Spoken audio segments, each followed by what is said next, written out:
नमस्कार, बहुत बहुत स्वागत है आपका कलाम एकेडमी के इस डिजिटल प्लेटफॉर्म पर, जिस पर आज हम स्कूल व्याख्याता भर्ती परीक्षा में भूगोल विषय में आपका जो पाठ्यक्रम है उसमें आपको भू आकृति विज्ञान यानी जियोमॉर्फोलॉजी में जो टॉपिक दिया होता है जो है पृथ्वी की आंतरिक संरचना, इंटीरियर ऑफ अर्थ या हम कहते हैं internal structure of the earth, ये जो आपका टॉपिक है उसके बारे में हमें यहाँ पर जानकारी लेनी है।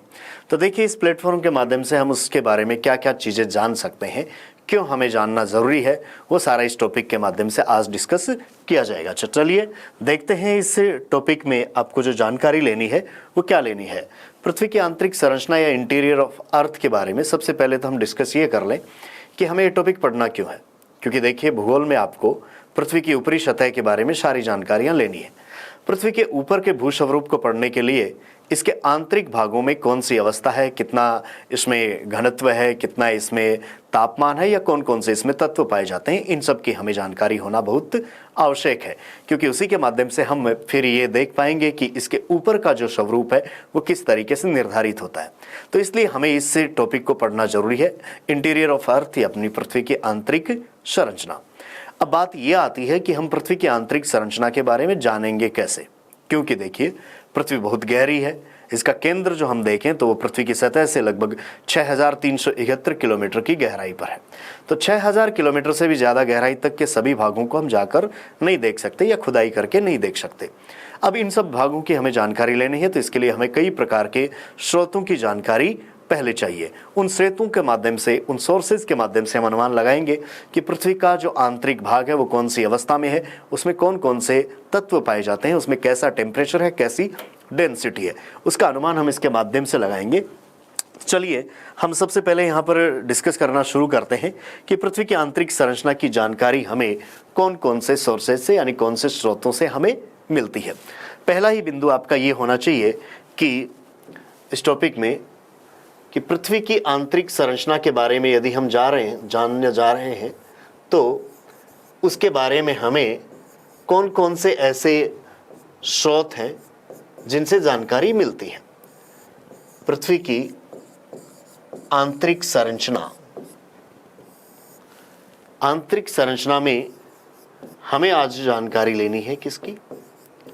जानकारी देने वाले स्रोत।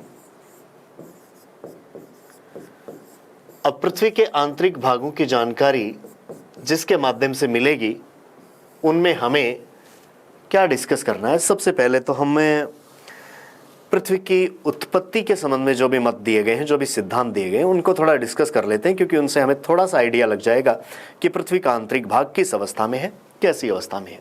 तो इस कड़ी में सबसे पहला बिंदु तो आपको डिस्कस करना है, क्या जानकारी देने वाले स्रोतों में क्या डिस्कस करना है कि पृथ्वी की उत्पत्ति से संबंधित मत।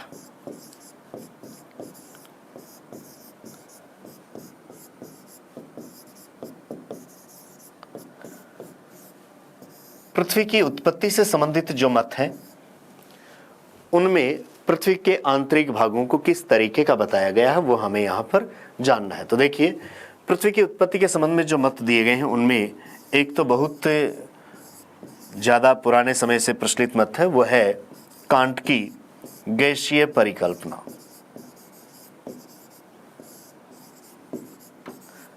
Gases hypothesis of can't. Can't की इस गैसीय परिकल्पना में कांट ने ऐसा माना था कि पृथ्वी का या विभिन्न ग्रहों का निर्माण कुछ ब्रह्मांड में बिखरे हुए जो आदि कण थे, जो आद्य कण थे, वो गैसीय अवस्था में जो कण थे उनसे आपस में संगठित होकर बाद में इस सौरमंडल के इन ग्रहों की उत्पत्ति हुई है। या उसमें भी हम देखें जो मूल पिंड था सूर्य, उसकी उत्पत्ति हुई, उससे आगे चलकर इन ग्रहों की उत्पत्ति हुई है।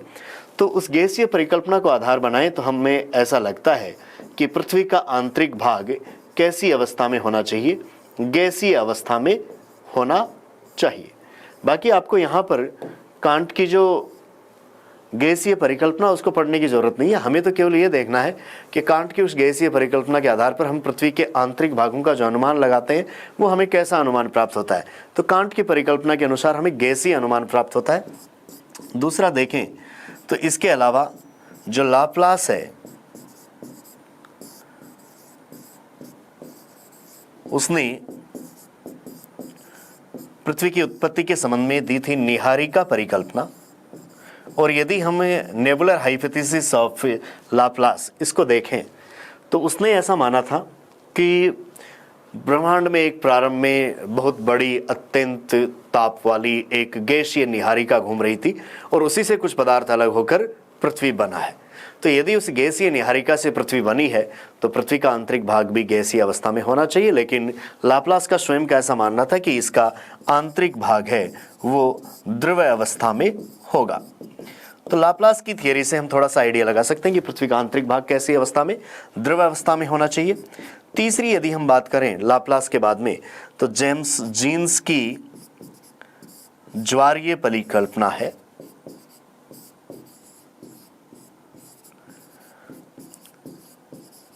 जेम्स जीन्स की जो ज्वारीय परिकल्पना है, इसमें जेम्स जीन्स ने ऐसा माना है कि प्रारंभ में जो सूर्य जो मूल पिंड है वो एक द्रव्य गोले के समान था और उसके निकट से एक अन्य तारा गुजरा तो उस द्रव्य माध्यम वाले पिंड से कुछ पदार्थ बाहर की ओर निकलकर अलग हुआ और आगे चलकर उसी से ग्रहों का निर्माण हुआ है। तो ऐसी स्थिति में हम जेम्स जीन्स की परिकल्पना पर जाएं तो इसके अनुसार भी पृथ्वी का आंतरिक भाग कैसी अवस्था में होना चाहिए, द्रव्य अवस्था में होना चाहिए। एक आइडिया हमें इससे ये लगता है कि पृथ्वी का आंतरिक भाग कैसी अवस्था में, द्रव्य अवस्था में है। इसके अलावा यदि हम चैम्बरलिन की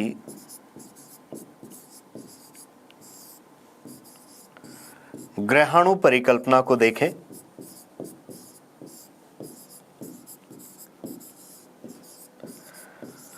तो देखिए चैम्बरलिन की जो ग्रहाणु परिकल्पना थी उसमें चैम्बरलिन ने ऐसा माना था कि पृथ्वी का जो निर्माण हुआ है या इस ब्रह्मांड के जो भी बड़े पिंड ग्रह आपको दिख रहे हैं उनका जो निर्माण हुआ है वो इस ब्रह्मांड में कुछ बिखरे हुए जो ठोस कण थे उनके माध्यम से हुआ है। वो ठोस कणों में से देखा जाए तो कुछ बड़े ठोस कण थे, उन्होंने अपनी गुरुत्व शक्ति से अन्य ठोस कणों को अपनी तरफ आकर्षित किया, वो उनके चिपकते गए और ऐसा करने से इन बड़े आकार वाले ग्रहों का निर्माण हुआ है। तो यदि हम इस चैम्बरलिन की परिकल्पना में विश्वास करें तो पृथ्वी का आंतरिक भाग कैसी अवस्था में होना चाहिए, ठोस अवस्था में होना चाहिए। अब देखिए पृथ्वी की आंतरिक संरचना के संबंध में ये जो सारे मत हैं, इन सभी मतों को देखा जाए तो वर्तमान में कोई भी मत ऐसा नहीं है जो इनमें से कि जो पृथ्वी की उत्पत्ति की सही व्याख्या कर सके। इसलिए देखिए पृथ्वी की उत्पत्ति के संबंध में ये जो मत दिए गए हैं इनकी खुद की ही पूरी मान्यता नहीं है, तो इनके आधार पर पृथ्वी अंदर से कैसी है इसका हम सही अनुमान नहीं लगा सकते। लेकिन हमारे सामने एक थोड़ा सा कंसेप्ट ये आया है कि पृथ्वी की आंतरिक संरचना के बारे में जानकारी देने वाले स्रोतों में यदि हम पृथ्वी की उत्पत्ति से संबंधित सिद्धांत पढ़ें तो उन सिद्धांतों के माध्यम से हमें पृथ्वी के अंदर किस प्रकार का माध्यम है उसका थोड़ा हिंट मिलता है, उसका थोड़ा अनुमान मिलता है। हालांकि ये पूरी तरीके से सही नहीं है। तो पहली बात तो हुई अपनी कि आंतरिक संरचना की जानकारी देने वाले स्रोतों में हमने पढ़ लिया। पहला तो पृथ्वी की उत्पत्ति से संबंधित जो मत है उनकी जानकारी ली। तो हालांकि इन उत्पत्ति के संबंधित मत जो दिए गए हैं इनसे हम किसी ठोस निष्कर्ष पर नहीं पहुंचे हैं। इसका मतलब हमें और भी जानकारियां लेनी है, उनके माध्यम से हम जानेंगे कि पृथ्वी का आंतरिक भाग किस अवस्था में है और कैसा है। तो चलिए नेक्स्ट इसके बाद में अगली बात हम करते हैं। पृथ्वी के आंतरिक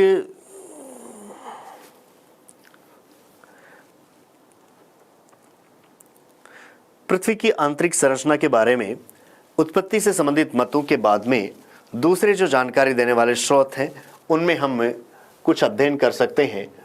उल्काओं का अध्ययन, या हम कह दें उल्कापिंडों का अध्ययन।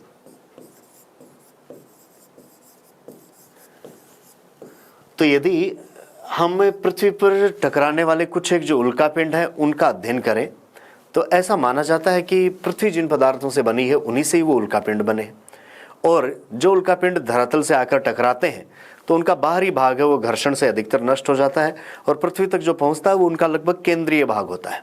अब उस केंद्रीय भाग में किस प्रकार के तत्व हैं उनकी हमने जानकारी प्राप्त कर ली और उसी से हमने थोड़ा आइडिया लगा लिया कि शायद पृथ्वी के अंदर भी यही पदार्थ होंगे। क्योंकि देखिए एक उल्कापिंड का अधिकतर जो भाग है वो घर्षण के माध्यम से नष्ट हो जाता है और जब वो धरातल से टकराता है तो उसका केंद्रीय भाग हम तक पहुंचता है। जब इस केंद्रीय भाग को हमने देखा तो उल्कापिंडों के केंद्र में हमें निकेल और लोहे जैसे तत्वों की उपस्थिति मिली। तो इसके आधार पर हम इस निष्कर्ष पर पहुंचे कि यदि जिन पदार्थों से उल्कापिंड बने हैं उन्हीं से यदि पृथ्वी का निर्माण हुआ है तो उल्कापिंडों के केंद्र में जिस तरीके के तत्व हैं वैसे ही तत्व हमें पृथ्वी के केंद्र में भी मिलने चाहिए। तो उल्कापिंडों के अध्ययन से हमें थोड़ा आइडिया ये हुआ कि पृथ्वी के केंद्र में हमें लोहा और निकल जैसी कुछ धातुएं मिल सकती हैं। तो ये आइडिया हमें किससे? उल्कापिंडों के अध्ययन से। उल्कापिंडों के अध्ययन के अलावा हम एक तीसरी बात यहाँ पर कर सकते हैं, कुछ प्रत्यक्ष स्रोतों की, कुछ हमारे सामने जो डायरेक्ट या प्राकृतिक स्रोत हैं उनकी हम बात कर सकते हैं। प्राकृतिक या हम कह दें प्रत्यक्ष स्रोत। डायरेक्ट सोर्सेज आपके पास क्या है? पृथ्वी की आंतरिक संरचना की जानकारी देने वाले।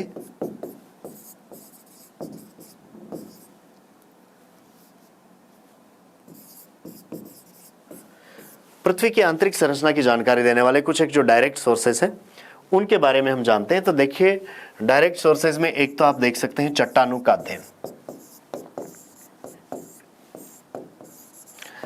यदि हम चट्टानों में पाए जाने वाले तत्व देखें तो उनके आधार पर हमें आइडिया लगता है कि पृथ्वी के आंतरिक भाग में किस किस तरीके के तत्व पाए जाते होंगे। इसके अलावा दूसरा, हम पृथ्वी के ऊपर खनन क्रिया या हम कह दें कुछ गहरे प्रवेदन या यदि ड्रिलिंग करके देखें, जो कि हमने विभिन्न खनिजों के लिए या खनिज तेल आदि के लिए करके देखा है, तो उससे हमें पृथ्वी के आंतरिक भाग में किस तरीके का तापमान है, कैसे पदार्थ हैं, इनकी कुछ जानकारी मिलती है। हालांकि हम चट्टानों का अध्ययन करें तो हमें केवल कुछ ऊपरी भागों की जानकारी मिलती है। हम यदि खनन की बात करें तो खनन क्रिया हमने बहुत गहराई तक नहीं की है। हमने अधिकतम गहरे प्रवेदन या ड्रिल भी इस पृथ्वी के ऊपर किए हैं, तो वो 10-12 किलोमीटर की गहराई तक किए हैं। लेकिन पृथ्वी की सतह से पृथ्वी का केंद्र तो 6371 किलोमीटर की गहराई पर है।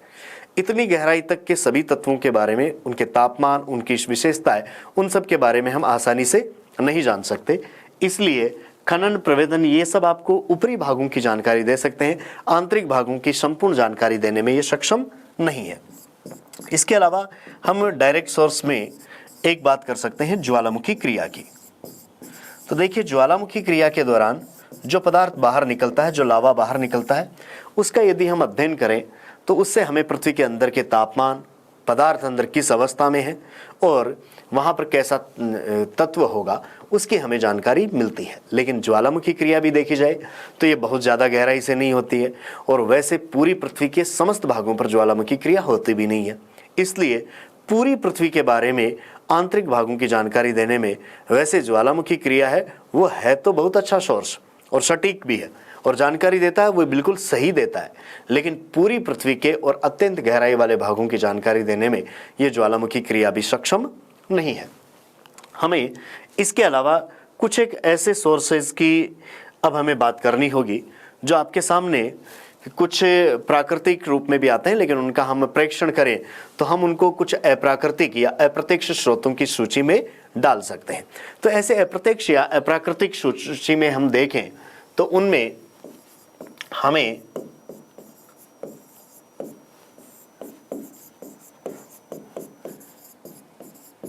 पृथ्वी के अंदर के कुछ प्रेक्षणों को ध्यान में रखना होगा। ऐसे इनडायरेक्ट सोर्सेज की हम बात कर रहे हैं। इनडायरेक्ट सोर्सेज में हमें ताप, दाब, घनत्व, इनकी बात करनी है पृथ्वी के संदर्भ में, और इनसे हम आइडिया लगाएंगे कि पृथ्वी का आंतरिक भाग किस अवस्था में हो सकता है, कौन से उसमें तत्व हो सकते हैं। यदि हम सबसे पहले फैक्ट की बात करें तो हमें बात करनी है इसमें ताप की, टेम्परेचर की। पृथ्वी की सतह से यदि हम गहराई की ओर चलते हैं तो गहराई की ओर चलने पर आपको प्रत्येक 32 मीटर की गहराई पर तापमान में 1 डिग्री सेल्सियस की वृद्धि मिलती है। या हम यह कह दें कि प्रत्येक 64 फीट की गहराई पर हमें 1 डिग्री फ़ारेनहाइट की वृद्धि मिलती है। या आप इसको ऐसा भी कह सकते हो कि प्रत्येक 1 किलोमीटर की गहराई पर हमें लगभग 32 डिग्री सेल्सियस की वृद्धि मिलती है। तीनों ही तरीके से बातों को याद किया जा सकता है। आपके कंपटीशन एग्जाम में मुख्यतः ये प्रश्न पूछा जाता है कि पृथ्वी की सतह से गहराई की ओर चलने पर तापमान में वृद्धि किस तरीके से होती है। तो प्रत्येक 32 मीटर की गहराई पर 1 डिग्री सेल्सियस तापमान बढ़ता जाता है। यदि इसी दर से तापमान बढ़ता जाए तो पृथ्वी का केंद्र तो सतह से 6371 किलोमीटर की गहराई पर है, और इतनी गहराई पर जाकर तापमान इस दर से यदि बढ़ता जाए तो लगभग 2 लाख डिग्री सेल्सियस हो जाएगा। इतनी गहराई पर पृथ्वी का अधिकांश भाग है वो पिघल जाएगा अगर तापमान इतना ज्यादा रहेगा तो इसका मतलब ये हुआ कि इस दर से तापमान बढ़ता तो है, लेकिन पृथ्वी के आंतरिक भागों में शायद इतना तापमान नहीं है, क्योंकि अधिकांश मत ये मानते हैं कि पृथ्वी सूर्य का टुकड़ा है, और पृथ्वी की यदि हम सतह का तापमान देखें तो ठंडा होकर बहुत कम हो चुका है अभी, लेकिन पृथ्वी सूर्य का टुकड़ा माना जाता है। और सूर्य की जो बाह्य सतह है, फोटोस्फीयर, प्रकाश मंडल, उसका तापमान लगभग 6000 डिग्री केल्विन, या हम सेल्सियस में भी कहें तो 6000 डिग्री सेल्सियस के आसपास उसका टेम्परेचर है। अगर पृथ्वी उसी का टुकड़ा है तो इसका प्रारंभिक तापमान भी 6000 डिग्री सेल्सियस रहा होगा। तो केंद्र में 6000 डिग्री सेल्सियस से ज़्यादा तापमान होना तो वैसे ही प्रमाणित नहीं हो रहा है। अधिकांश जो स्रोताएं हैं उनमें पृथ्वी के केंद्र में 2 से 4000 डिग्री सेल्सियस तक तापमान पाया जाना माना गया है। और अगर हम मान भी लें कि पृथ्वी के अंदर इतना तापमान था, 6000 डिग्री सेल्सियस तापमान था, तो उसका फिर ऊष्मा का क्षय कैसे हुआ होगा? पृथ्वी के आंतरिक भागों से ऊष्मा बाहर तक कैसे आई होगी? पृथ्वी की बाह्य सतह से तो हो सकता है कि उसका विकिरण हो गया होगा, रेडिएशन से ऊष्मा चली गई होगी अंतरिक्ष में, लेकिन आंतरिक भागों से जो ऊष्मा का प्रवाह हुआ है वो या तो संचलन यानी कंडक्शन से हुआ है, या वो संवहन यानी कन्वेक्शन विधि से हुआ है।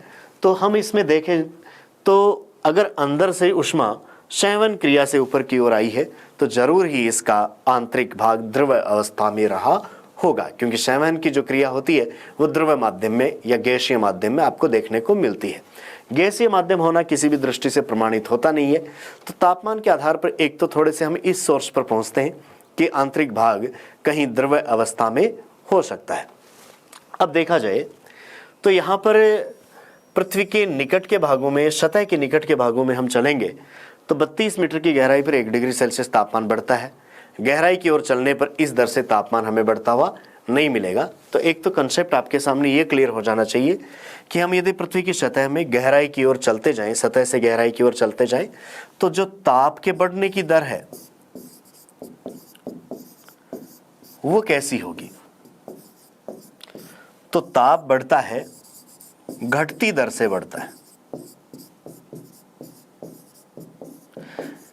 यदि समान दर से बढ़ता जाता तो पृथ्वी के केंद्र तक तापमान हमें 2 लाख डिग्री सेल्सियस तक मिलता। समान दर से नहीं बढ़ता है, ये घटती दर से बढ़ता है। इसलिए हम देखेंगे तो हमें यहाँ पर आंतरिक भागों में जो टेम्परेचर है वो 2 लाख डिग्री सेल्सियस नहीं, लगभग 2 से 4000 डिग्री सेल्सियस तक ही मिलता है।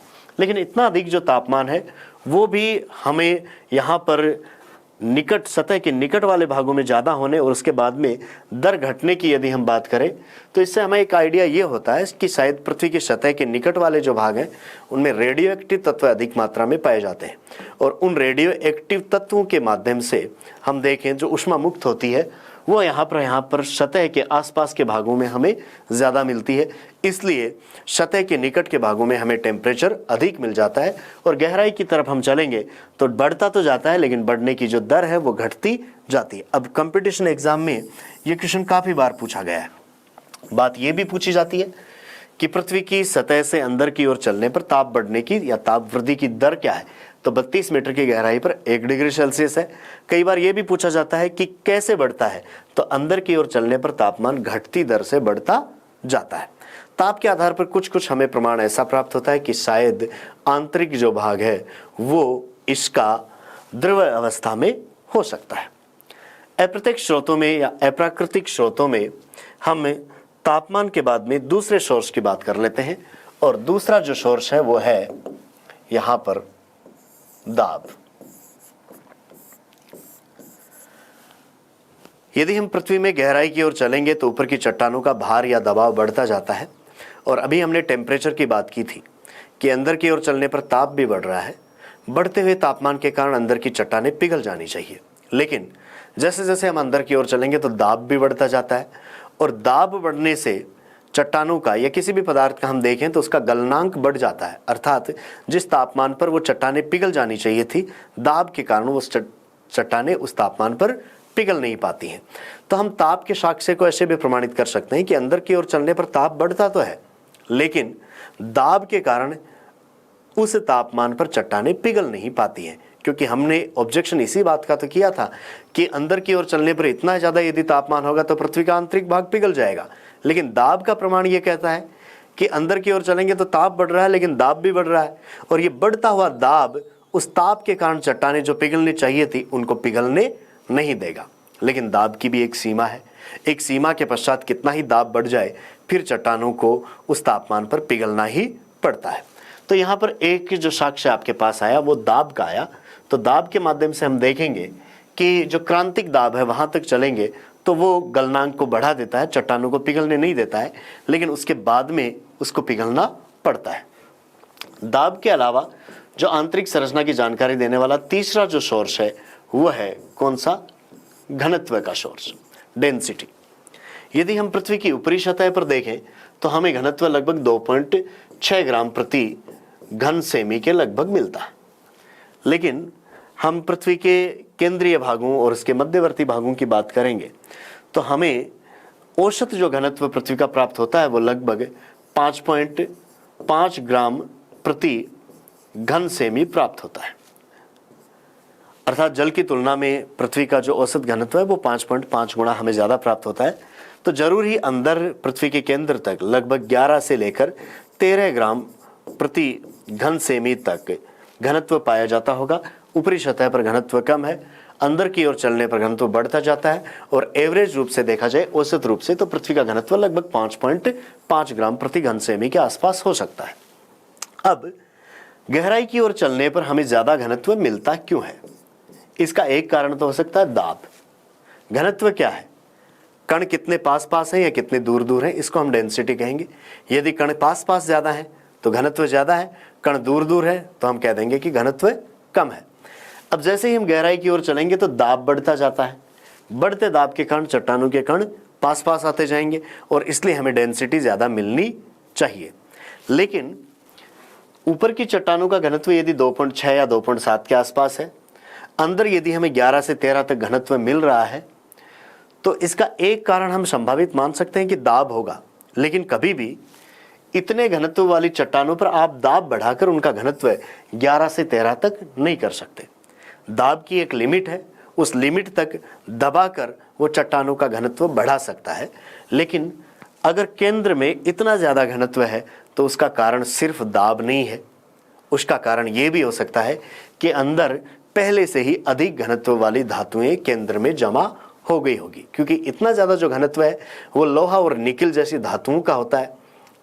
तो पृथ्वी के केंद्र में जरूर लोहा और निकिल हो सकते हैं, ये हमें घनत्व से थोड़ा बहुत आइडिया लगता है। तो प्राकृतिक स्रोतों में हमने ताप की, दाब की, घनत्व की बात की, लेकिन एक जो सोर्स है वो ऐसा है जिसके बारे में हमें पृथ्वी की आंतरिक संरचना के बारे में सबसे अच्छी जानकारी मिलती है, और वह है भूकंप विज्ञान, सिस्मोलॉजी। सिस्मोलॉजी से हम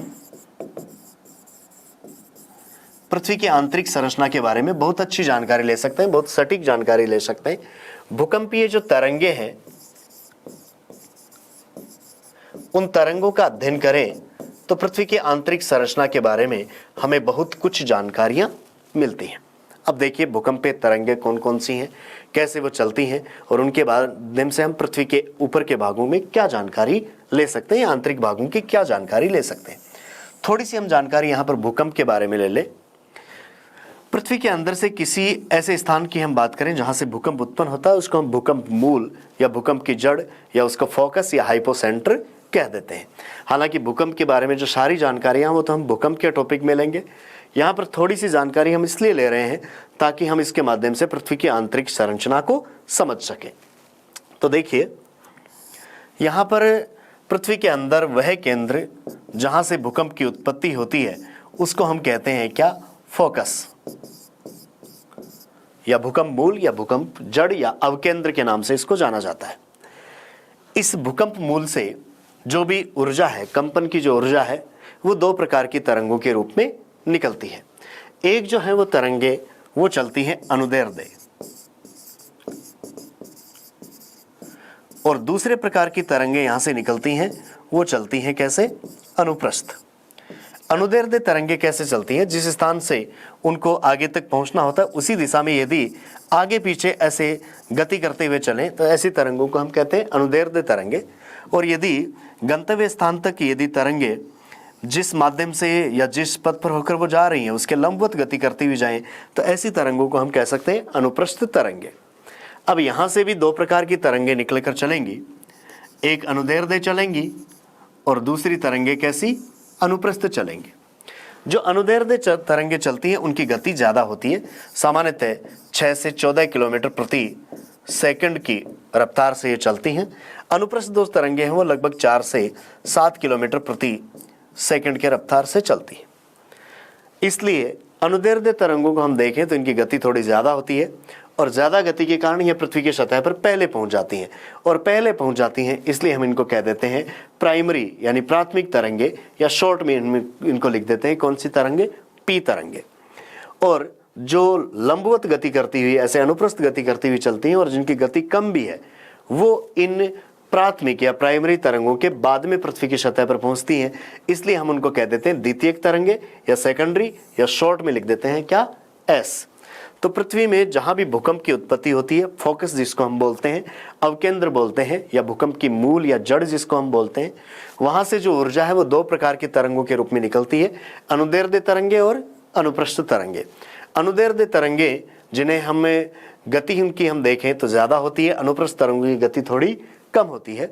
अनुदैर्ध्य गति वैसे ध्वनि की जो तरंगे हैं वो भी करती हैं, और अनुप्रस्थ गति यदि हम देखें तो प्रकाश जो तरंगे होती हैं वो भी करती हैं। इसलिए अनुदैर्ध्य तरंगे ज्यादा गति के कारण पृथ्वी की सतह पर पहले पहुंच जाती हैं, इसलिए उनको हम प्राइमरी या पी कह देते हैं, और अनुप्रस्थ तरंगे बाद में पहुंचती हैं इसलिए हम उनको सेकेंडरी या एस कह देते हैं। अब देखिए, पी तरंगों की गति ध्वनि तरंगों के समान अनुदैर्ध्य होती है, और एस तरंगों की गति प्रकाश तरंगों के समान, ये हम देखें तो लंबवत या अनुप्रस्थ गति होती है। अब अनुदैर्ध्य तरंगों या पी तरंगों को हम देखें तो ये पृथ्वी में ठोस, द्रव्य, गैस सभी माध्यम से प्रवाहित हो सकती है, लेकिन अनुप्रस्थ तरंगों की हम बात करें तो ये केवल और केवल ठोस माध्यम से प्रवाहित होंगी, और यहां से निकलकर ये तरंगे इस पृथ्वी की सतह पर सभी स्थानों पर पहुंचती हैं। इस केंद्र से ये विभिन्न स्थानों पर पहुंच जाती है। सबसे पहले जिस स्थान पर पहुंचेंगी वो इस भूकंप मूल के ठीक ऊपर होगा, और इस जगह को हम कह देते हैं क्या, अधिकेंद्र या एपिसेंटर। तो भूकंप मूल से भूकंपीय तरंगे सबसे पहले अधिकेंद्र यानी एपिसेंटर पर पहुंचती हैं, और एपिसेंटर पर पी यानी प्राथमिक तरंगे जिनकी गति अनुदैर्ध्य है, जो ध्वनि तरंगों के समान चलती हैं, वो पहले पहुंच जाती हैं, और एस तरंगे जो कि अनुप्रस्थ हैं या हम उनको सेकेंडरी या द्वितीय कह दें, जो प्रकाश तरंगों के समान चलती हैं, वो बाद में पहुंचती हैं। पी तरंगे ठोस, द्रव्य और गैस तीनों माध्यम से चल सकती हैं, और एस तरंगों की यदि हम बात करें तो ये आपको केवल ठोस माध्यम में चलती हुई दिखेंगी, द्रव्य और गैसीय माध्यम में ये नहीं चलती है। अब इन भूकंपीय तरंगों के माध्यम से हमें पृथ्वी के आंतरिक भागों के बारे में पता क्या चलेगा, क्या क्या चीजें हम जान पाएंगे। तो देखिए, इन भूकंपीय तरंगों का हम पृथ्वी के विभिन्न भागों पर अंकन करते हैं तो ऐसा पाते हैं कि पी तरंगे लगभग अधिकांश पृथ्वी पर प्राप्त होती है, लेकिन एक ऐसा एरिया है जिस पर हमें पी तरंगे प्राप्त नहीं हो पाती हैं, और एक ऐसा एरिया भी है जिसमें हमें एस तरंगे नहीं प्राप्त हो पाती हैं।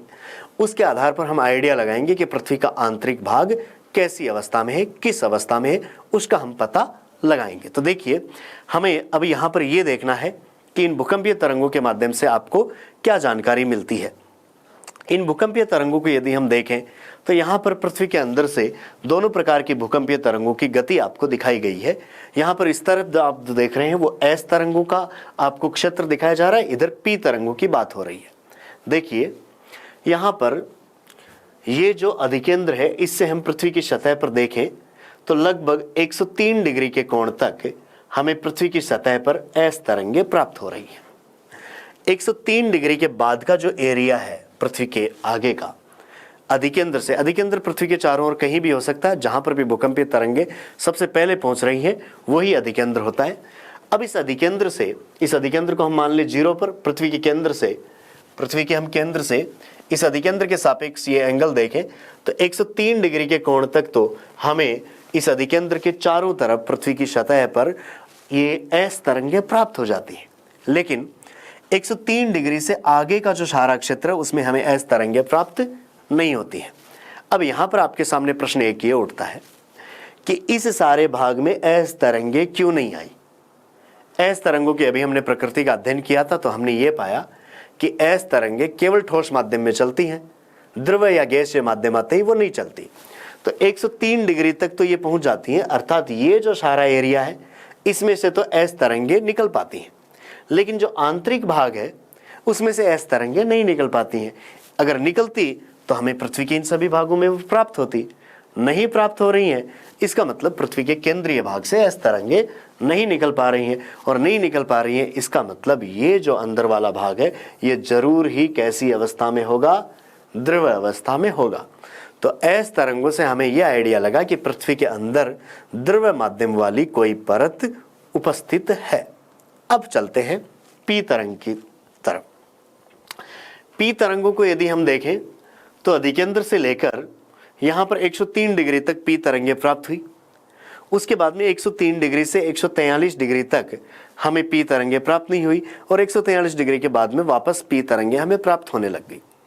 तो इससे हमें यह आइडिया लगता है, क्योंकि पी तरंगे देखिए ठोस, द्रव, गैस सभी माध्यमों से होकर गुजर सकती हैं, तो हमें पृथ्वी के अंदर माध्यम परिवर्तन हो रहा होगा, लेकिन पी तो आपको सब जगह मिलनी चाहिए थी। अब पी तरंगे भी ठोस जो माध्यम होता है उसमें तो काफ़ी मुड़कर या अवतल गति करते हुए चलती हैं, लेकिन जैसे द्रव माध्यम या विरल माध्यम आता है तो ये सीधी निकल जाती हैं, अर्थात बिना मुड़े निकल जाती हैं। तो अगर ये मुड़ते हुए ही चलती जाती तब तो इस सारे एरिया में पी तरंगे हमें मिलती, लेकिन हम क्या देख रहे हैं कि 103 डिग्री से 143 डिग्री तक हमें पी तरंगे नहीं मिल रही है। क्यों नहीं मिल रही है, इसका कारण हमने जानने की कोशिश की, तो शायद पृथ्वी के अंदर माध्यम का परिवर्तन हो रहा होगा, जैसे पी तरंगे सीधी निकल गई होंगी, और सीधी निकल जाने के कारण आगे चलकर हम देखें तो वो 103 के बाद में सीधी 143 डिग्री पर हम उनका अंकन कर पाते हैं, इससे पहले हम उनका अंकन नहीं कर पा रहे हैं, तो शायद ये कारण हो रहा होगा। तो पी तरंगों से हमें ऐसा आइडिया लगा कि पृथ्वी का आंतरिक भाग में माध्यम का परिवर्तन हो रहा है, और एस तरंगों से हमें यह भी पता चल गया कि वो माध्यम कौन सा हो सकता है, वो ठोस नहीं हो रहा है, वो द्रव माध्यम होगा। अब देखिए, जहां पर भी आपको पी या एस तरंगे नहीं मिल रही है वो उनका छाया क्षेत्र या शैडो जोन जाना जाता है। तो पी तरंगों का छाया क्षेत्र है 103 से 143 डिग्री के बीच में, और एस तरंगों का छाया क्षेत्र है 103 से आगे आपको 180 डिग्री तक कहीं भी एस तरंगे परिलक्षित या अंकित नहीं की जाती है।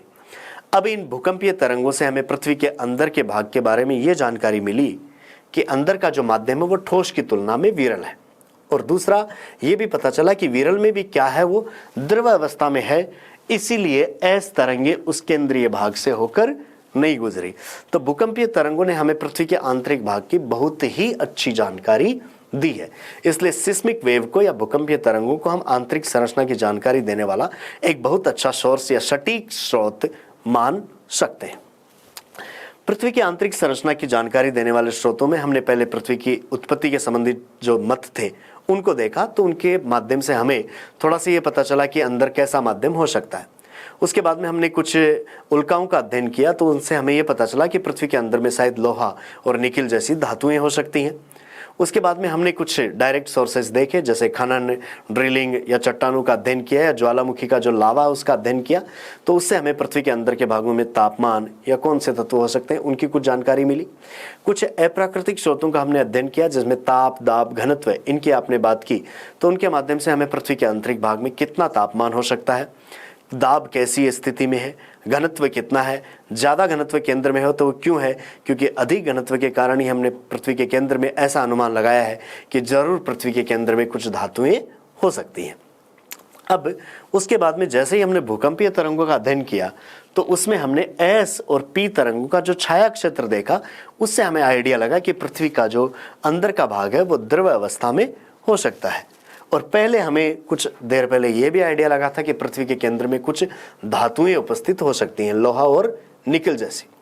अब भूकंपीय तरंगों से हमें यह पता चल रहा है कि वो जो लोहा और निकिल जैसी धातुएं हैं वो अत्यधिक तापमान के कारण पिघली हुई या द्रव अवस्था में हो सकती हैं। अब इतनी गहराई पर इतने ज्यादा तापमान के कारण वो पिघली हुई अवस्था में तो है, लेकिन ऊपर की चट्टानों का दाब इतना ज्यादा है कि इतने ज्यादा दाब के कारण वो हमें पिघल कर भी ठीक ठीक ठोस पदार्थ जैसा व्यवहार नहीं करती हैं। वो अत्यधिक दाब के कारण पिघला हुआ पदार्थ भी प्लास्टिक जैसे पदार्थ या मोम या चपड़ी जैसे पदार्थ के रूप में व्यवहार करता है। तो यहां तक तो हमने बात की पृथ्वी की आंतरिक संरचना की जानकारी देने वाले स्रोतों के बारे में। अब इन सभी स्रोतों से हमें जो भी जानकारियां मिली हैं उसके आधार पर हम ये देखना चाहते हैं कि पृथ्वी का जो आंतरिक भाग है वो कैसा होगा। तो पृथ्वी की आंतरिक संरचना की जानकारी के स्रोतों के बाद में अगला जो पोर्शन इस टॉपिक का आता है वो पृथ्वी की आंतरिक संरचना के मॉडल का आता है कि आंतरिक भाग कैसा है, इसके बारे में विभिन्न विद्वानों की राय क्या है, कौन कौन सी उन्होंने इसमें परतों की उपस्थिति मानी है। तो अब हम यहाँ पर पृथ्वी की जो आंतरिक संरचना है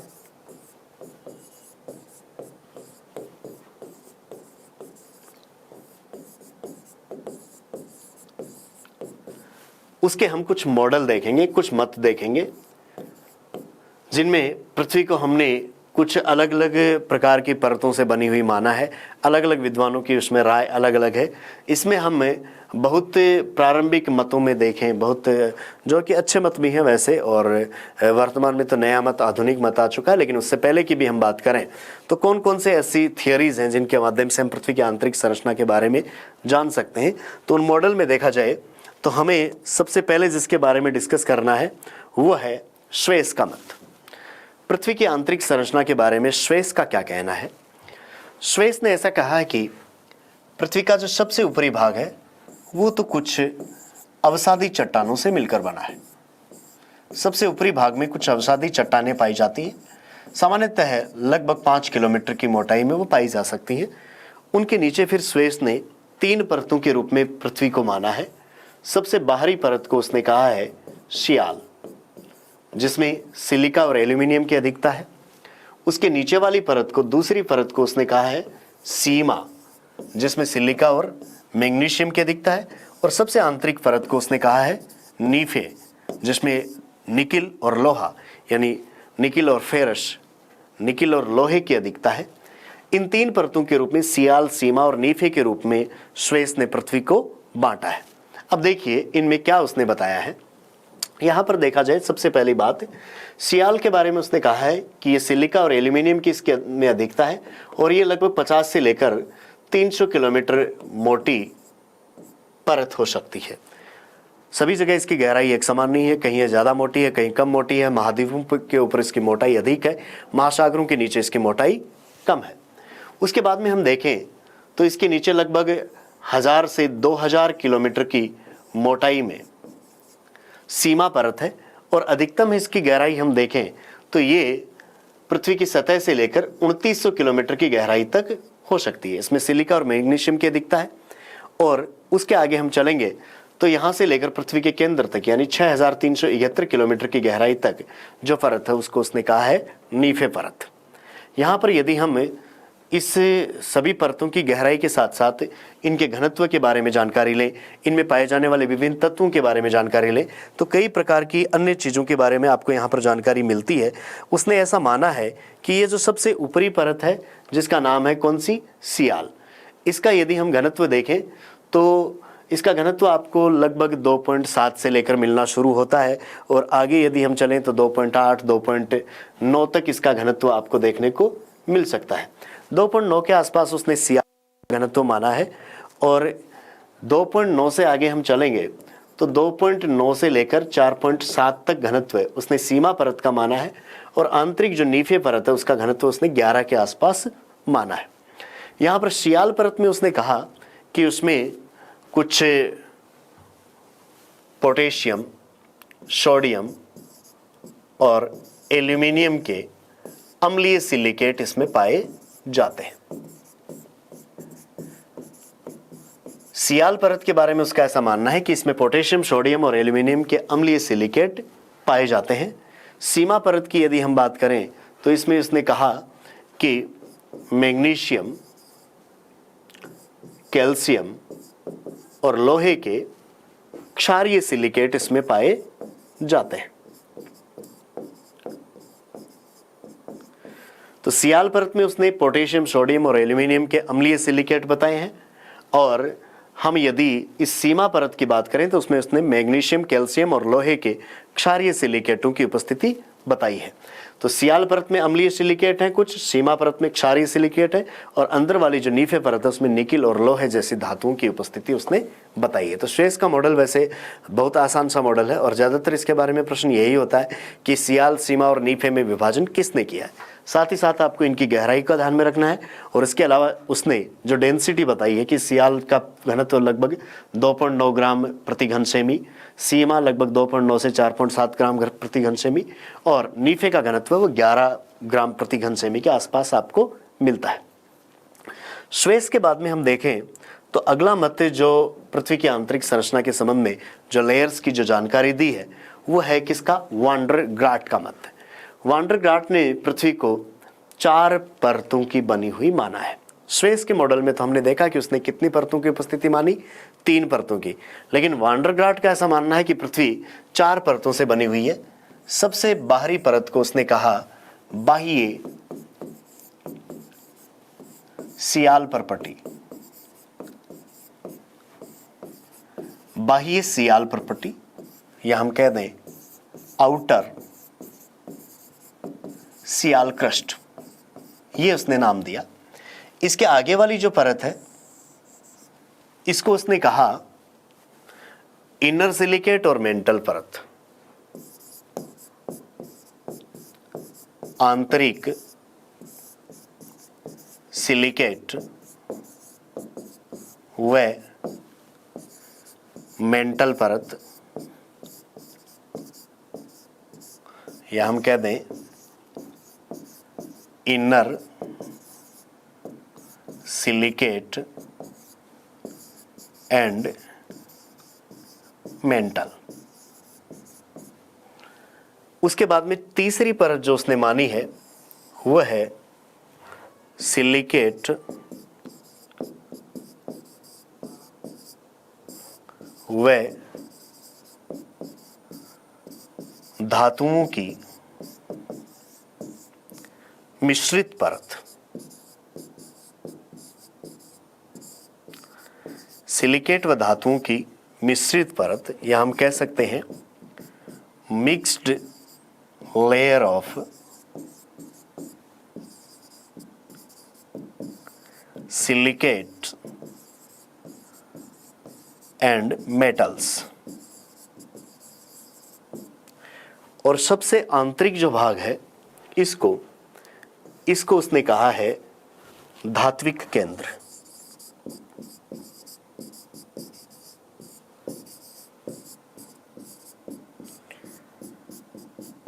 मेटेलिक न्यूक्लियस। धात्विक केंद्र या मेटेलिक न्यूक्लियस। तो कुल मिलाकर वांडर ग्राट ने पृथ्वी को 4 परतों की बनी हुई माना है। सबसे बाहरी परत को उसने बाह्य सियाल परपटी कहा है, जो कि लगभग 60 किलोमीटर मोटी है। और इसमें भी देखा जाए तो ये महाद्वीपों में तो हम इसकी मोटाई देखें तो लगभग 60 किलोमीटर है, लेकिन महासागरों के नीचे इसकी मोटाई कम है। अटलांटिक महासागर के नीचे ये लगभग 20 किलोमीटर मोटी है। यदि हम प्रशांत महासागर के नीचे बात करें तो प्रशांत महासागर के नीचे ये जो आउटर सियाल क्रस्ट है ये अनुपस्थित पाई जाती है। इसके बाद में देखा जाए तो दूसरी परत है आंतरिक सिलिकेट व मेंटल परत, जो 60 किलोमीटर की गहराई से लेकर यहाँ तक है, पृथ्वी की सतह से 1200 किलोमीटर तक। और अकेले इसकी मोटाई हम देखें तो लगभग है कितनी, 1140 किलोमीटर मोटी है। कुल मिलाकर सतह से लेकर 1200 किलोमीटर की गहराई तक हम चलेंगे तो पहले तो बाह्य सियाल परपटी है 60 किलोमीटर तक तो, और उसके बाद में 1140 किलोमीटर की मोटाई में है कौन सी, ये आंतरिक सिलिकेट व मेंटल परत। उसके बाद में 1200 किलोमीटर से 2900 किलोमीटर की गहराई तक चलेंगे, यानी कुल मिलाकर लगभग 1700 किलोमीटर मोटी ये जो परत है इसका नाम है सिलिकेट व धातुओं की मिश्रित परत, mixed layer of silicate and metals, और सबसे आंतरिक जो परत है उसको कहा गया धात्विक केंद्र या मेटेलिक न्यूक्लियस के उसके नाम को जाना जाता है। 2900 किलोमीटर की गहराई से लेकर पृथ्वी का केंद्र यानी 6371 किलोमीटर की गहराई तक ये परत है। अब उसमें हम इन सभी परतों के रूप में बात करें तो इनमें कौन कौन से तत्व पाए जाते हैं, कैसा इनमें घनत्व है, इन सब की बात भी वांडरग्राट ने की है। और देखिए वांडरग्राट के अनुसार सबसे बाहरी जो परत है उसका जो घनत्व पाया जाता है वो है इस बाह्य सियाल प्रॉपर्टी का, वो है 2.75 से 3.1 तक हमें इसका घनत्व मिलता है। आंतरिक जो सिलिकेट व मेटेलिक जो लेयर है उसका घनत्व 3.1 से 4.75 तक है। आगे सिलिकेट व मिश्रित धातुओं की जो परत है उसमें घनत्व हमें 4.75 से लेकर 5 तक मिलता है, और आंतरिक भागों में हम देखें तो लगभग 8.7 तक आपको मिल जाता है। और पृथ्वी के केंद्रीय भाग में हम चलेंगे तो यहाँ पर आपको घनत्व लगभग 11 ग्राम प्रति घन सेमी के आसपास मिलना शुरू हो जाता है। तो जैसे जैसे हम अंदर की ओर चलेंगे वैसे वैसे घनत्व बढ़ता जाता है। और हम यहाँ पर कुछ तत्वों की उपस्थिति देखने चाहें तो कौन कौन से हमें तत्व देखने को मिलते हैं, तो देखिए ये सबसे बाहरी जो परत है बाह्य सियाल प्रॉपर्टी, इसमें सिलिका, एल्यूमिनियम, पोटेशियम और सोडियम। सिलिका, एल्यूमिनियम, शायद इसमें नहीं दिख रहा हो तो बाहर में लिख देता हूँ, सिलिका, एल्यूमिनियम, पोटेशियम और सोडियम, इन तत्वों की उपस्थिति आपको इस आउटर सियाल क्रस्ट में मिलती है, बाह्य सियाल प्रॉपर्टी में मिलती है। और यहाँ पर जो आंतरिक सिलिकेट और मेंटल जो परत है उसमें हमें सिलिका, मैग्नीशियम और कैल्शियम, इन तत्वों की आपको यहाँ पर अधिकता देखने को मिलती है। और हम इससे भी आगे के भागों में चलेंगे, जैसे जैसे पृथ्वी के केंद्र की ओर हम चलते जाएंगे वैसे वैसे इसमें पाए जाने वाले जो तत्व हैं वो बदलते जाएंगे। और यहाँ पर देखिए ये जो परत है तीसरे नंबर की, जिसका नाम है सिलिकेट और धातुओं की मिश्रित परत है, तो यहाँ पर हम देखेंगे सिलिकेट के रूप में तो आपको सिलिका, मैग्नीशियम, ये इनके सिलिकेट मिलते हैं, और कुछ धातुओं के रूप में आपको निकिल और लोहा इसमें मिलते हैं। तो सिलिका, मैग्नीशियम, निकिल और फेरस ये आपको सिलिकेट व धातुओं की जो मिश्रित परत है उसमें मिलता है। और सबसे जो केंद्रीय परत है जिसको हम कहते हैं धात्विक केंद्र, उसमें आपको देखने को मिलता है निकिल और लोहा। तो देखिए वांडरग्राट की जो थियरी है, छोटी सी थियरी है, हालांकि बहुत बड़ी थियरी नहीं है। इसमें क्या है, सबसे बाहरी परत को उसने बाह्य सियाल प्रॉपर्टी यानी आउटर सियाल क्रस्ट कहा है, जो कि 60 किलोमीटर मोटी है।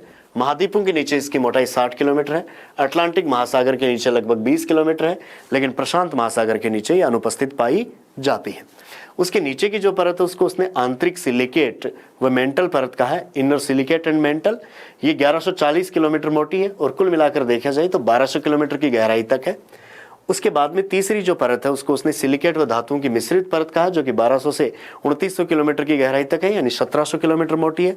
और उसके बाद में देखा जाए तो सबसे आंतरिक जो परत है उसको उसने धात्विक केंद्र कहा है, वो निकिल और लोहे का बना हुआ 2900 किलोमीटर की गहराई से 6371 किलोमीटर की गहराई तक, यानी लगभग 3400 किलोमीटर इसकी त्रिज्या होगी। और पूरा हम इसका व्यास देखें यानी मोटाई देखें तो ये लगभग आपको 6880 किलोमीटर की मोटाई में पूरी ये परत मिलती है। अब इसमें हम घनत्व की बात करें तो सबसे बाह्य जो सियाल प्रॉपर्टी है उसमें उसने घनत्व 2.75 से 3.1 तक माना है। आंतरिक सिलिकेट और मेंटल परत में उसने 3.1 से 4.75 तक माना है। और सिलिकेट और धातुओं की जो मिश्रित परत है उसमें 4.75 से 5 तक घनत्व बताया। और सबसे आंतरिक जो परत है उसमें 11 तक घनत्व उसने प्रमाणित किया है। यहाँ पर सबसे बाहरी जो परत है बाह्य सियाल प्रॉपर्टी, उसमें सिलिका, एल्यूमिनियम, पोटेशियम और सोडियम की उपस्थिति बताई है। जो आंतरिक सिलिकेट और मेंटल परत है उसमें सिलिका, मैग्नीशियम और कैल्शियम की उपस्थिति बताई है। और उसके बाद में सिलिकेट और धातुओं की जो मिश्रित परत है उसमें सिलिका, मैग्नीशियम, निकिल और लोहे की उसने उपस्थिति बताई है। और सबसे आंतरिक भाग जो धात्विक केंद्र है उसमें उसने निकिल और लोहे की उपस्थिति मानी है। तो ये जो सारी की सारी हमने यहाँ पर थियरी देखी है, ये है किसकी, वांडरग्राट की थियरी। स्वेस का मॉडल आपने देखा, यहाँ पर हमने वांडरग्राट की थियरी देखी। स्वेस ने 3 परतें बताई थी, सियाल, सीमा और नीफे। वांडरग्राट ने यहाँ पर 4 परतें बताई है, outer sial crust, inner silicate and mantle, mixed layer of silicates and mantle is metals और मेटेलिक न्यूक्लियस। यानी पहली परत बाह्य सियाल प्रॉपर्टी, दूसरी आंतरिक सिलिकेट व मेंटल परत, तीसरी सिलिकेट व धातुओं की मिश्रित परत, और चौथा है धात्विक केंद्र। इनके रूप में, इन 4 परतों के रूप में उपस्थिति मानी है किसने? वान डर ग्राट ने। अब देखिए, आपको कई बार तो एग्जाम में यहाँ से प्रश्न स्पेस के वर्गीकरण का पूछ लिया जाता है, कई बार हमें यहाँ पर वान डर जो ग्राट की थ्योरी उसमें से पूछ लिया जाता है। और इसके अलावा भी देखा जाए तो एक बहुत ज़्यादा पॉपुलर मॉडल है जो कि पृथ्वी की आंतरिक संरचना का सबसे आधुनिक मत है, मॉडर्न थ्योरी। उसमें एक लंबी चौड़ी अपनी जो बात होनी है, उसमें हम ये जानेंगे कि मॉडर्न थ्योरी में भूकंपीय तरंगों के आधार पर कौन कौन सी परतों के रूप में पृथ्वी में उपस्थिति मानी गई है, कौन कौन सी परतें आपको देखने को मिलती हैं, उन सब के बारे में हमें यहाँ पर आगे इसी चैप्टर की अगली कड़ी में जानकारी लेनी है। तो उस कड़ी में हम यहाँ पर इस वान डर ग्राट की थ्योरी के बाद में जो मॉडर्न थ्योरी है, आधुनिक मत है, उसको अभी देखेंगे आगे की अपनी इस क्लास में। चलिए, अब हमें पृथ्वी की आंतरिक संरचना के बारे में जो अगला मॉडल डिस्कस करना है वो है आधुनिक मत, मॉडर्न थ्योरी, जिसमें भूकंपीय तरंगों को आधार बनाकर पृथ्वी को 3 परतों की बनी हुई माना है। जिन 3 परतों के हम नाम दें, उनमें सबसे ऊपर की जो परत मानी गई है वो क्रिस्ट, उसके नीचे की मेंटल, और सबसे आंतरिक भाग को कहा गया है कोर। तो इन 3 परतों के रूप में यदि हम इस पृथ्वी का मॉडल देखें, जिसको आधुनिक मत के नाम से हम जानते हैं, इस आधुनिक मत में सबसे ऊपर की जो परत है उसको तो कहा गया है कौन सी? क्रिस्ट। क्रिस्ट कह दें या भूपटल या भूपर्पटी के नाम से हम इसको जान सकते हैं। इसके नीचे की जो परत है उसको हम कहते हैं मेंटल, या आप कह सकते हो प्रवार या अनुपटल। इसके आगे हम चलें तो अंदर की जो परत है उसमें आंतरिक भाग को हम कहते हैं कोर या भूक्रोड, या आप कह सकते हो इसको अंतरतम। इन 3 परतों के रूप में पृथ्वी को बना हुआ माना है कौन से मॉडल में? आधुनिक मत में। अब देखिए, इन तीनों परतों के बारे में क्या बातें कही गई है। सबसे पहले हम यदि क्रिस्ट की बात करें या भूपर्पटी की बात करें तो देखिए, क्रिस्ट की यदि हमें मोटाई की बात करें तो औसत मोटाई इसकी है लगभग 30 किलोमीटर। ये है 30 किलोमीटर मोटी परत है क्रिस्ट, एवरेज रूप से देखा जाए तो। महाद्वीपों के नीचे जहाँ पर पर्वत स्थित है वहाँ पर इसकी मोटाई 80-90 किलोमीटर तक भी है, और यदि हम महासागरों के नीचे की बात करें तो वहाँ पर इसकी मोटाई मात्र 5 से 10 किलोमीटर भी है। तो वैसे देखा जाए तो एवरेज इसकी मोटाई 30 किलोमीटर के लगभग है। इस 30 किलोमीटर से नीचे आगे चलें तो अगली जो परत है जिसका नाम है मेंटल, ये है 2900 किलोमीटर की गहराई तक। 2900 किलोमीटर की गहराई तक जो अगला भाग है इसको हम मेंटल के नाम से जानते हैं, और 2900 किलोमीटर की गहराई से लेकर पृथ्वी के केंद्र तक यानी 6371 किलोमीटर की गहराई तक वाले भाग को हम कोर या क्रोड या अंतरतम के नाम से जानते हैं। इन तीनों ही परतों के बारे में हमें जो जानकारी मिली है वो भूकंपीय जो तरंगे हैं उनके माध्यम से अधिकांश जानकारियां मिली हैं। अब इस सबसे ऊपर वाली परत को हम क्रिस्ट की ही बात कर ले तो इसमें हमें सबसे ऊपर तो कुछ अवसादी चट्टानें मिलती हैं, उनके ऊपर हम उनके नीचे हम चलेंगे तो हमें ग्रेनाइट चट्टानों की परत मिलती है, और उसके नीचे हमें बेसाल्ट चट्टानों की परत मिलती है। तो विशेष रूप से ये जो क्रिस्ट है सबसे ऊपरी भाग है, इसमें भी आपको 3 परतें देखने को मिल जाती हैं। उसके नीचे हम चले मेंटल, तो मेंटल में भी देखिए सारा का सारा पदार्थ एक जैसा नहीं है, इसको भी हम कुछ अलग अलग भागों में बांटते हैं। और उसके बाद में चले जो सबसे अंतरतम भाग है या क्रोड है या कोर है, उसको भी यदि देखा जाए तो वो पूरा एक जैसा नहीं है। उसमें भी जो बाहर का ये जो भाग है ये तो हमें मिलता है कौन सी अवस्था में? द्रव अवस्था में, और जो आंतरिक कोर है अंतरतम है वो हमें मिलता है ठोस अवस्था में। अब इन सभी परतों की गहराई, इनमें कितना घनत्व है, भूकंपीय तरंगों की इनमें स्थिति क्या होती है, इन सब को हमें यहाँ पर जानना है। तो देखिए, हम इस मॉडल में अगली जो बात लेते हैं अब इसके बाद में, यहाँ हमें भूकंपीय तरंगों के माध्यम से, ये विभिन्न जो भी आपके साधन थे उनके माध्यम से हमने पृथ्वी को कुछ परतों से बनी हुई जो माना है। इन परतों के रूप में जो हम मॉडर्न थियरी देख रहे हैं, इसमें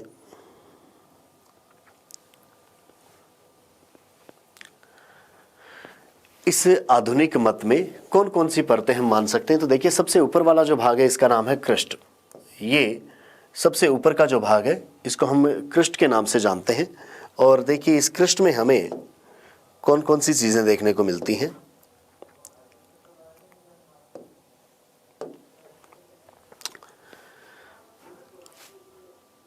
चलिए, ये आंतरिक संरचना का जो आधुनिक मत है उसमें सबसे ऊपर का जो भाग है इस परत को हम जानते हैं किस नाम से? क्रिस्ट के नाम से। क्रिस्ट कह दें या आप कह दें भूपटल,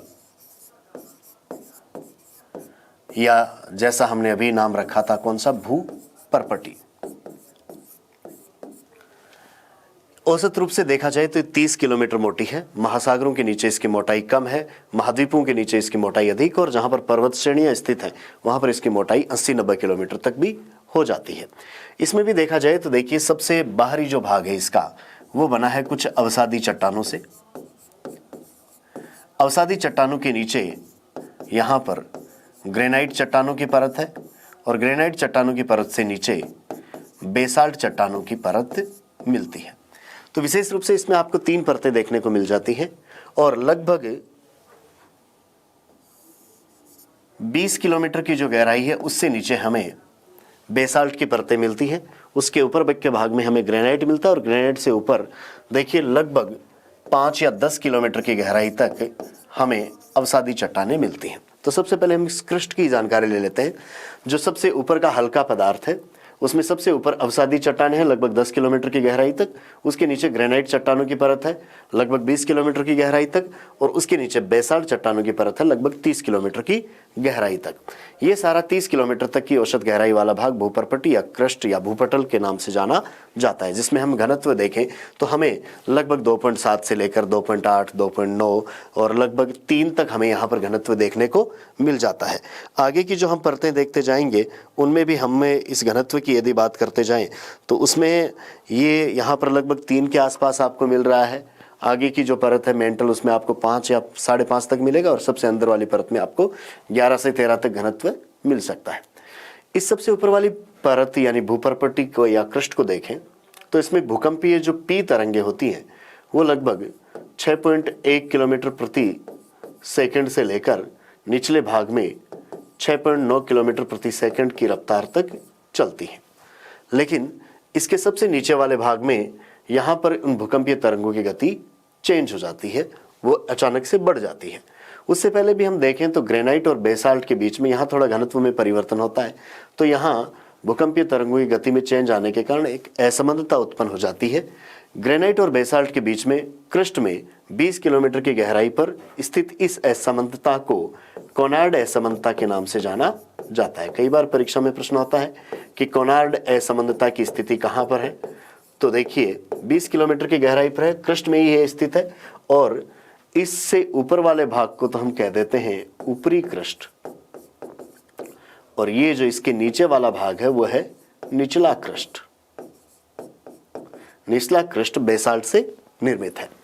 प्रश्न हो कि कोनार्ड असमानता कहां पर है, तो ऊपरी क्रस्ट और निचले क्रस्ट के बीच में, इनको विभक्त करने का काम करती है। यहां पर क्रस्ट के निचले आधार पर भूकंपीय तरंगों की गति 6.9 किलोमीटर प्रति सेकंड थी, जो कि बढ़कर अचानक आपको 8.1 किलोमीटर प्रति सेकंड तक भी मिल जाती है। ऐसा होने से यहां पर फिर से एक असमानता उत्पन्न होती है इस क्रस्ट के और नीचे वाली इस मेंटल की परत के बीच में, और इस असमानता को हम कहते हैं, जो कि 30 किलोमीटर की गहराई पर है, उसको मोह असमानता के नाम से जानते हैं। इसकी खोज मोहरोविशिक ने की थी, इसलिए मोह असमानता के नाम से हम इसको जानते हैं। उसके नीचे का जो भाग है इसको हम सारे को कहते हैं मेंटल। ये सारा भाग मेंटल परत के नाम से जाना जाता है, या हम इसको प्रवार या अनुपटल भी कहते हैं। 30 किलोमीटर से लेकर 2900 किलोमीटर तक की गहराई का जो भाग है, पृथ्वी का मध्य का भाग, ये मेंटल के रूप में जाना जाता है। हालांकि हम इसको भी 2 भागों में विभक्त करेंगे, ये ऊपरी मेंटल होगा और ये निचला मेंटल होगा। देखिए, ये है ऊपरी मेंटल और ये है निचला मेंटल। इस तरीके से देखा जाए तो ऊपर की जो क्रस्ट है उसको नीचे वाले इस मेंटल से मोह असमानता अलग करती है, और ये मोह असमानता निचले क्रिस्ट और ऊपरी मेंटल के बीच में स्थित है, लगभग 30 किलोमीटर की गहराई पर। इससे नीचे चलते ही यहाँ पर इस मेंटल के ऊपरी भाग में भूकंप की जो तरंगें हैं, जिनकी गति पी तरंगों की गति 8 किलोमीटर प्रति सेकंड से भी ज़्यादा हो गई थी, उनकी गति अचानक से यहाँ पर थोड़ी दूर में घटती है और घटकर 7.8 किलोमीटर प्रति सेकंड तक हो जाती है।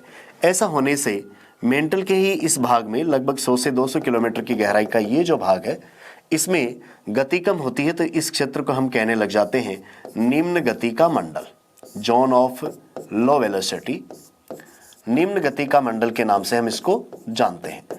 और ये लगभग इस मेंटल में 200 किलोमीटर तक की गहराई वाला भाग है। 200 किलोमीटर की गहराई से लेकर जो लगभग 700 किलोमीटर की गहराई तक का भाग है, जिसको हम ऊपरी मेंटल कहते हैं, ये थोड़ा हमें प्लास्टिक जैसे पदार्थों से मिलकर बना हुआ मिलता है, तो हम इसको दुर्बलता मंडल भी कहते हैं। दुर्बलता मंडल, यहाँ पर प्लास्टिक जैसे पदार्थों का मतलब प्लास्टिक से नहीं है, प्लास्टिक जैसा व्यवहार करने वाली या प्लास्टिक जैसी जिसमें गुण आ गए हैं, ऐसी चट्टानों से हमारा यहाँ पर ऐसा मतलब है, क्योंकि अधिक तापमान के कारण यहाँ पर चट्टानें कुछ पिघली हुई रहती हैं और फिर दबाव पड़ता है तो वो प्लास्टिक जैसा व्यवहार करने लग जाती है।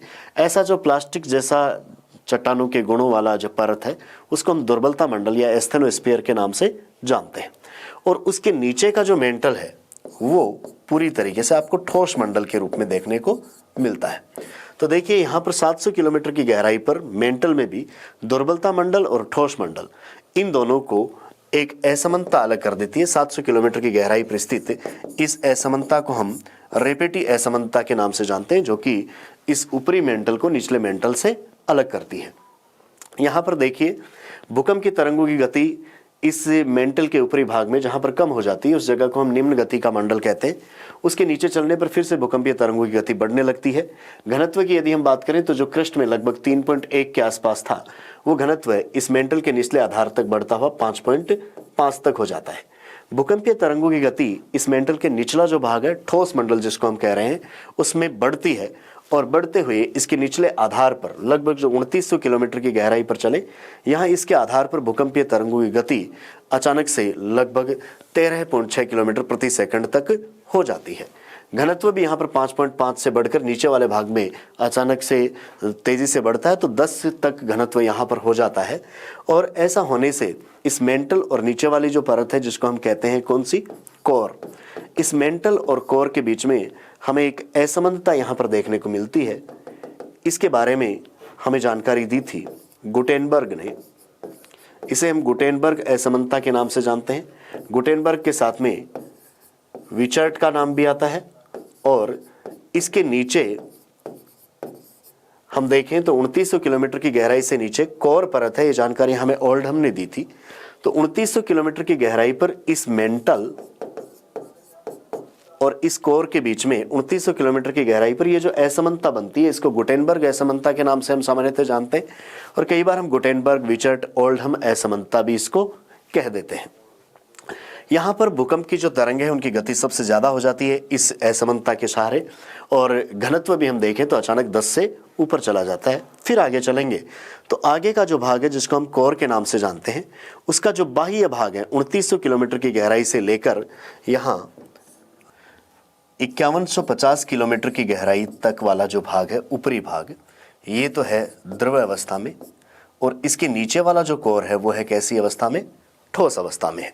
तो कोर को भी आपने या अंतरतम को भी दो भागों में बांट दिया है। 5150 किलोमीटर की गहराई पर ध्रुव कोर और ठोस कोर, इनको एक असमानता अलग करती है। और इसकी जानकारी हमें दी थी सबसे पहले किसने, लेहमान ने।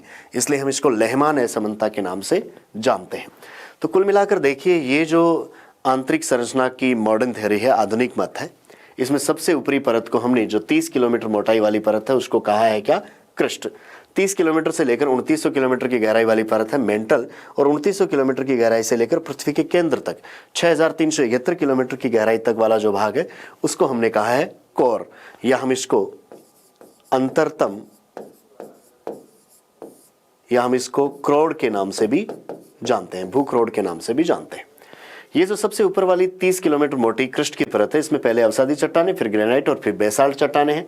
ग्रेनाइट और बेसाल्ट के बीच में 20 किलोमीटर की गहराई पर एक असमानता उत्पन्न होती है जिसको हमने कोनार्ड कहा। नीचे वाले भाग में यहाँ पर भूकंपीय तरंगों की गति अचानक से बढ़ती है, इसलिए क्रस्ट और मेंटल के बीच में एक असमानता उत्पन्न हो जाती है जिसको हमने मोह असमानता का नाम दिया। और उसके नीचे चलेंगे तो भूकंपीय तरंगों की गति फिर से मंद पड़ जाती है, इसलिए हम इसको मंद गति का मंडल या निम्न गति का मंडल कहते हैं, जो कि यहाँ पर लगभग 200 किलोमीटर की गहराई तक होगा। मेंटल के ऊपर वाले भाग में 200 किलोमीटर से 700 किलोमीटर तक की गहराई वाला जो भाग है उसको हम दुर्बलता मंडल या स्थेनोस्फीयर के नाम से जानते हैं। और उसके नीचे 700 किलोमीटर की गहराई से लेकर 2900 किलोमीटर की गहराई तक वाला भाग है उसको हम ठोस मंडल के नाम से जानते हैं। ऐसा होने से इस दुर्बलता मंडल और ठोस मंडल के बीच में यहाँ पर एक असमानता उत्पन्न हो गई है जिसको हम गुटेनबर्ग विचर्ट ओल्डहम असमानता के नाम से जानते हैं। इसके नीचे ओल्डहम ने बताया कि कोर परत है। कोर परत में भी देखा जाए तो ऊपर का भाग द्रव है और नीचे का भाग ठोस है। ये जानकारी हमें लेहमैन ने दी थी कि 5150 किलोमीटर से नीचे का या जो केंद्रीय कोर है वो ठोस अवस्था में है। ऐसा होने से यहाँ पर इस 5150 किलोमीटर की गहराई पर फिर से एक असमानता उत्पन्न हो जाती है जिसका नाम है कौन सी? लेहमैन असमानता। यहाँ पर देखा जाए तो इस द्रव्य कोर में चलते चलते एस तरंगे तो है यहाँ लुप्त हो जाती है, पी तरंगे यहाँ से थोड़ी सीधी निकलती है, इसलिए हमने पहले जो बात की थी उनका छाया क्षेत्र पृथ्वी के ऊपर बनता है, अर्थात हर जगह वो अंकित नहीं होती है। यहाँ देखिए एस तरंगे गायब हो जाती है, पी तरंगे थोड़ी सीधी चलती हैं, उसके बाद में आंतरिक ठोस भाग आता है तो वापस पी तरंगे यहाँ पर मुड़कर चलती हैं। ऐसा होने से पृथ्वी की सतह पर कुछ दूरी तक 103 डिग्री से 143 डिग्री के बीच में पी तरंगों का हम अंकन नहीं कर पाते हैं और वहाँ पर वो हमें छाया क्षेत्र के रूप में मिलता है। यहाँ घनत्व की यदि हम बात करें जो लगभग 10 के आसपास हो चुका था, इस केंद्रीय भाग में चलते चलते घनत्व यहाँ पर 13.6 तक पहुँच जाता है। और भूकंपीय तरंगों को हम देखें जिनकी गति 13 किलोमीटर प्रति सेकंड से अधिक हो गई थी, इस द्रव्य कोर में पहुंचकर पहले कम होती है और आंतरिक ठोस कोर में पहुंचकर वापस गति बढ़ती है और केंद्रीय भाग में 11 किलोमीटर प्रति सेकंड से भी अधिक गति से पी तरंगे चलने लग जाती हैं। ये सारा भूकंपीय तरंगों के आधार पर एक नया मॉडल आपके सामने आया जिसको हम मॉडर्न थ्योरी के नाम से जानते हैं। अधिकतर इस मॉडर्न थ्योरी में से विभिन्न परतों की आपको गहराई पूछी जा सकती है और इनके बीच में जो भी असमानताएं बनती हैं उनके बारे में अक्सर आपको प्रश्न किए जाते हैं। तो देखिए कौन कौन सी असमानता बनती है उनके बारे में हम एक बार फिर जान लें। देखिए यहाँ पर सबसे ऊपरी जो परत है क्रस्ट, जिसमें 30 किलोमीटर की गहराई तक का भाग आता है, इसमें भी देखिए 20 किलोमीटर की गहराई पर ऊपर है ग्रेनाइट परत और नीचे है कौन सी? बेसाल्ट परत। महासागरों के नीचे हमें ग्रेनाइट की परत नहीं मिलती है, अवसादी चट्टानों की यह परत मिलती है और अवसादी के नीचे हमें सीधी बेसाल्ट की परत मिलती है। तो हम यदि महासागरों के नीचे चलें तो वहां पर ग्रेनाइट की परत अनुपस्थित पाई जाती है। लेकिन महाद्वीपों के नीचे भी हम देखें तो ग्रेनाइट और बेसाल्ट के बीच में एक असमानता उत्पन्न हो रही है 20 किलोमीटर की गहराई पर। इस असमानता का नाम है कौन सी? कोनार्ड असमानता। फिर हम चलेंगे 30 किलोमीटर की गहराई पर, ऊपर वाला ये तो सारा हो गया क्रस्ट और ये है कौन सा? मेंटल। क्रस्ट और मेंटल के बीच में इस 30 किलोमीटर की गहराई पर ये जो असमानता है इसका नाम है मोह असमानता या इसको हम मोहरोविशिक असमानता के नाम से जानते हैं। उसके नीचे का भाग हम देखें तो इसको तो हम कह देते हैं ऊपरी मेंटल और ये है निचला मेंटल। ऊपरी मेंटल और निचले मेंटल को लगभग 700 किलोमीटर की गहराई पर ये घनत्व के आधार पर हम या ऊपर का जो दुर्बलता मंडल है और नीचे का ठोस मंडल है उसके आधार पर अलग कर सकते हैं। 700 किलोमीटर की गहराई पर स्थित इस असमानता का नाम है कौन सी? रेपेटी असमानता। उसके नीचे चलेंगे तो लगभग यहाँ 2900 किलोमीटर की गहराई तक मेंटल है और 2900 किलोमीटर से नीचे का ये सारा भाग है कौन सा? कोर। 2900 किलोमीटर की गहराई पर मेंटल और कोर के बीच में एक असमानता उत्पन्न होती है। सामान्यतः इसको हम गुटेनबर्ग असमानता के नाम से जानते हैं। गुटेनबर्ग के साथ में कौन से नाम? विचर्ट और ओल्डहम के नाम भी इसमें आ सकते हैं। गुटेनबर्ग, विचर्ट, ओल्डहम असमानता के नाम से जानते हैं। फिर हमें लेहमैन ने बताया कि 5150 किलोमीटर से गहराई से अगर हम आंतरिक भाग में चलेंगे तो वहां पर जो कोर है वो ठोस अवस्था में है और ऊपर वाला जो कोर है वो कैसी? द्रव अवस्था में है। ऐसा होने से द्रव्य और ठोस के बीच में फिर से यहाँ पर भूकंपीय तरंगों की गति में चेंज होने से एक असमानता उत्पन्न होती है और इसको नाम दिया गया है कौन सी, लहमैन ए समंता। तो कुल मिलाकर आपको पृथ्वी की इन 3 परतों के बीच में, जिनमें प्रत्येक परत में ऊपरी और नीचे वाले भाग को मिलाते हुए भी एक एक असमानता हो रही है, क्रस्ट और मेंटल के बीच में मोह असमानता है और मेंटल और इस कोर के बीच में गुटेनबर्ग असमानता है। लेकिन क्रस्ट में भी ऊपरी क्रस्ट और निचले क्रस्ट के बीच में कॉनार्ड, ऊपरी मेंटल और निचले मेंटल के बीच में रेपिटी और ऊपरी कोर और आंतरिक कोर के बीच में लेहमैन असमानता आपको देखने को मिलती है। ये बात हुई मॉडर्न थियरी की। अब देखिए, इस मॉडर्न थियरी में जो हमने ये परतें देखी है क्रस्ट, मेंटल और कोर के रूप में, इनमें से प्रत्येक परत में यदि पृथ्वी के हम द्रव्यमान और आयतन का वितरण देखें तो उसको हम एक चार्ट से देख सकते हैं। और ऐसी बात आपको यहाँ पर कई बार पूछी भी जाती है, यदि पृथ्वी में हम क्रस्ट, मेंटल और सबसे आंतरिक जो परत है कौन सी, कोर, इनमें हम क्रमशः है आयतन और द्रव्यमान का वितरण देखें तो देखिए, क्रस्ट में तो आपको बहुत कम ही आयतन और बहुत कम ही द्रव्यमान देखने को मिलेगा, क्योंकि ये तो पतली सी परत है। अधिकांश जो आयतन यदि हम बात करें इस पृथ्वी का, तो वो हमें मेंटल में देखने को मिलता है, और मेंटल समस्त पृथ्वी के कुल आयतन का है लगभग 83%, और कोर के रूप में समस्त पृथ्वी के कुल आयतन का लगभग 16% है। यदि हम क्रस्ट की बात करें तो इसमें समस्त पृथ्वी के कुल आयतन का मात्र आधा प्रतिशत के आसपास ही है। यदि हम इनमें द्रव्यमान की बात करें तो मेंटल में 83% आयतन है पूरी पृथ्वी का, लेकिन समस्त पृथ्वी के द्रव्यमान का इसके अंतर्गत 68% आता है, और लगभग 32% हमें समस्त पृथ्वी के द्रव्यमान का मिलता है किसमें, कोर में। क्रस्ट में समस्त पृथ्वी के द्रव्यमान का बहुत कम भाग आपको मिलता है, 0.2% के आसपास ही देखने को मिलता है।